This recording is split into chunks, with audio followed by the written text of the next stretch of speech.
అందరికీ నమస్కారం అండి. కుప్పంలో మన ఆరాధ్య దైవం చంద్రబాబు నాయుడు గారు రేపు 12వ తేదీ ప్రమాణ స్వీకారం చేస్తున్నారు. మొట్టమొదట మన కుప్పంలో ఎన్ని అభివృద్ధి చేయాలన్నా ఈ 5 ఏళ్ళలో చేసుకోమని చెప్పి ఆయన మాకు హామీ ఇచ్చినాడు.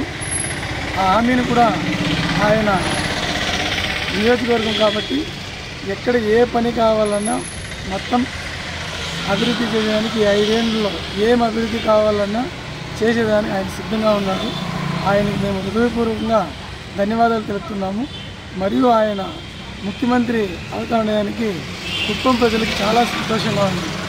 కుప్పం నియోజకవర్గంలో అదేవిధంగా రాష్ట్రంలో కూడా పెద్ద ఎత్తున ఎన్డీఏ కూటమిని గెలిపించడం, ప్రత్యేకంగా చంద్రబాబు నాయుడు గారు ముఖ్యమంత్రి కావాలనే ఉద్దేశంతో రాష్ట్ర ప్రజలందరూ, ప్రత్యేకంగా కుప్పం నియోజకవర్గ ప్రజలందరూ కూడా పెద్ద ఎత్తున ఓట్లు వేసి ఆయన్ని, ఆయన పార్టీని, ఆయన కూటమిని అఖండ విజయంతో గెలిపించడం చాలా సంతోషంగా ఉంది.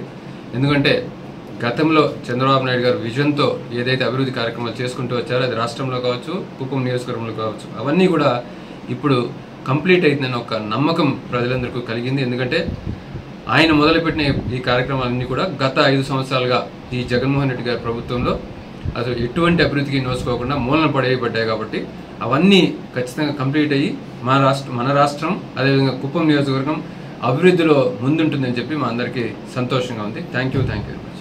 మీరందరూ చూశారు, గత 5 సంవత్సరాలుగా కుప్పం నియోజకవర్గాన్ని ప్రత్యేకంగా దృష్టి పెట్టి కుప్పం నియోజకవర్గంలో చంద్రబాబు నాయుడు గారిని ఓడించాలని చెప్పి అధినాయకుడు జగన్మోహన్ రెడ్డితో మొదలుకొని చిత్తూరు జిల్లా నాయకుడు పెద్దిరెడ్డి గారు, అదేవిధంగా కుప్పం నాయకుడు భరత్ గారు ఎమ్మెల్సీ, వీళ్ళందరూ కలిసి కుప్పం నియోజకవర్గాన్ని ఓడించేస్తామని, చంద్రబాబు నాయుడు గారు ఏమీ చేయలేదని, దానికంటే ఎక్కువ అభివృద్ధి చేసి చూపిస్తామని చెప్పి వాళ్ళు గత 5 సంవత్సరాలుగా ఓని డంకా మోగించడమే కాకుండా ఎటువంటి అభివృద్ధి చేయకుండా కేవలం మాటలతోనే కుప్పం నియోజకవర్గ ప్రజల్ని డబ్బులతో కొనాలని, మభ్యపెట్టాలని చెప్పి ప్రయత్నం చేశారు.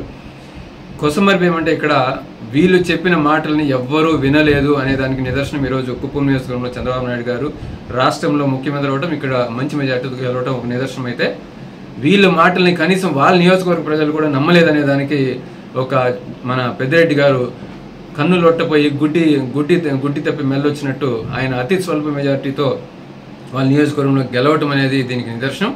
అందుకే పెద్దలు చెప్తూ ఉంటారు, మనది మనం చూసుకోకుండా వేరే వాళ్ళని వేలెత్తి చూపిస్తే మిగతా 4,000 మన వైపే చూపిస్తుంటుంది అని చెప్పి మర్చిపోయి పెద్దిరెడ్డి గారు, జగన్మోహన్ రెడ్డి గారు చేసిన ఈ పనుల వల్ల వాళ్ళు తీవ్రంగా నష్టపోయారు. ఇకనైనా వాళ్ళ నియోజకవర్గ అభివృద్ధి గురించి వాళ్ళు పట్టించుకొని వాళ్ళ ప్రజలు ఒక మన్నలను చూరగొంటే మంచిది. వేరే వాళ్ళ నియోజకవర్గాలు వేలు పెట్టి ఉన్న వేలుని ఊడగొట్టుకోవడం, కాల్చుకోవడం మానుకుంటే మంచిదని చెప్పి ఈ సందర్భంగా తెలియజేస్తున్నాను. Thank you.